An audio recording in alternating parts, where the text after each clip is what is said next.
welcome to E3.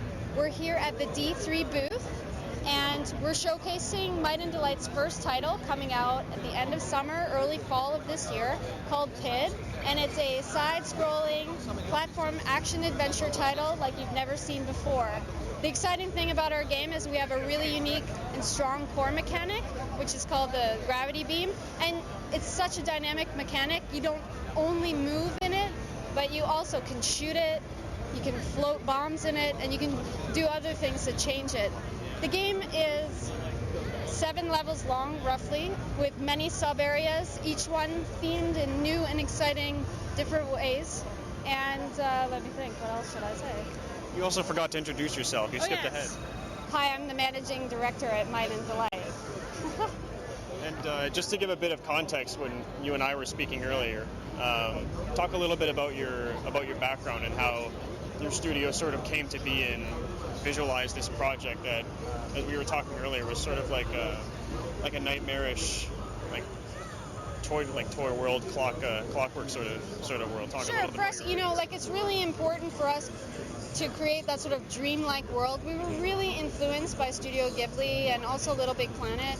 And for us, creating that kind of immersive, dreamlike quality was really important. And juxtapose that with the innocence of a child, we really hope that makes it an immersive experience for the player. Like, you get to see it for the first time through the eyes of the child, and we really like that feeling behind it. How we came up with the concept, we all worked at the same studio, and we worked on a really strong title with a strong mechanic, and it was such a great experience for us. Bionic Commando Rearmed. Yeah, Bionic Commando Rearmed. And, the Grin guys really made that an amazing experience. Same with the Capcom guys were awesome. And we really, we love that retro, charming feeling, and we had such a great time together. We became such a tight family, and we really wanted to recreate that when we came together as Might and Delight. And how we came up with the concept was we started with cardboard cutouts and wanted a really strong mechanic, similar to Bionic Commando Rearmed. So we talked about gravity and floating, and then we're like, yeah, that's so cool. And platforming is really what we're best at with the consoles. So we were like, okay, let's do this amazing platform with gravity and add adventure stealth. And for us, it just came together. And the nice thing about the mechanic is that it's dynamic, so it changes. And that's what's surprising. So we really painstakingly put everything together. Each level has 200 individual objects that were created. So for us, the whole experience overall is amazing. We're industry vets, but we're also indie guys, we're non-industry people, and we're, movie people. We have musicians that are, in a band. So for us, having that variety really contributes and levels us up in terms of the creativity of the whole project from beginning to end. So. And with Bionic Commando, it didn't... Bionic Commando Rearmed, of course. It didn't seem like it took itself entirely seriously. There was that sort of cavalier, tongue-in-cheek attitude. Yeah. So you were talking about going to cardboard cutouts first. Yeah. What was the reason for sort of perceiving that kind of value of childhood innocence juxtaposed with like a nightmarish world? What were the sort of thoughts behind that? Well, I think it is definitely what you say. We don't take ourselves too seriously. We're really tongue-in-cheek, and there's a lot of playfulness and diversity in the group. So, we're kind of old school in our design practices. The art director, he comes from a really strong art-based background. He doesn't do a lot of 3D design. So for us, our team builds things in 3D, and we have great programmers. So it was just kind of fun to sit down at a table and just have a great time messing around with cutouts and what we want to achieve, and then going from there and then visualizing it in a big skeleton. And then I don't know, design-wise, our art director is amazing, and the team really just works so hard to maintain that vision together. We're all a part of the process, we're all contributing, and we have such a great time and a great camaraderie, and I think it really just sort of speaks for itself in this project.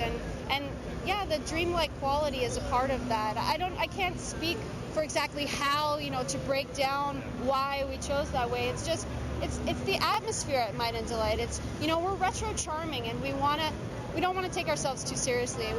we want to do something different. We want to create high quality games with integrity, and we just want to be ourselves, and that to us we hope speaks volumes. We really love the indie crowd. We try to talk to all our fans and answer all our mail, and we really appreciate them taking part in this as well. So it's a real labor of love and a love letter. We feel at Might and Delight we have a little heart, and we want to have our game come out and resonate to the crowd, and we just hope you give us a chance, because we do ask you to master it. Well, throughout the game and by the end of it, you were talking about the game's length and things like that. What sort of emotional impact are you going for? Are there any sort of intentions with the juxtaposition of innocence and in a world like that, with what you want the player to feel?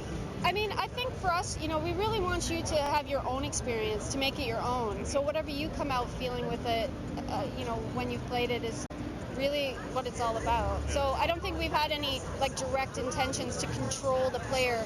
We know what we like visually, and we know that dreamlike quality, that, like you say, that weird kind of sort of clockwork, kind of dark but not world. We love that innocence of a storybook, like we say, Studio Ghibli and is it Little Nemo and stuff like that, like that kind of sort of Japanese storytelling quality. They have this way of sort of hooking you and getting you involved on an emotional level that's stylistically strange, dreamlike, so you're not sure, and then you have to make it your own.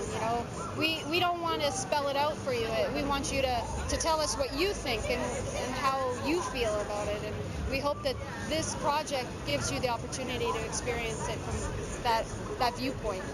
Is there anything else you'd like to add about it? It's coming out at the end of summer, and you should pick it up and try it yourself. And of course, we don't hand you an experience, we ask you to master it. So definitely contact us at Might and Delight if you got anything to say. That's very good. Thanks a lot. Thanks. It's really good. Now you should play.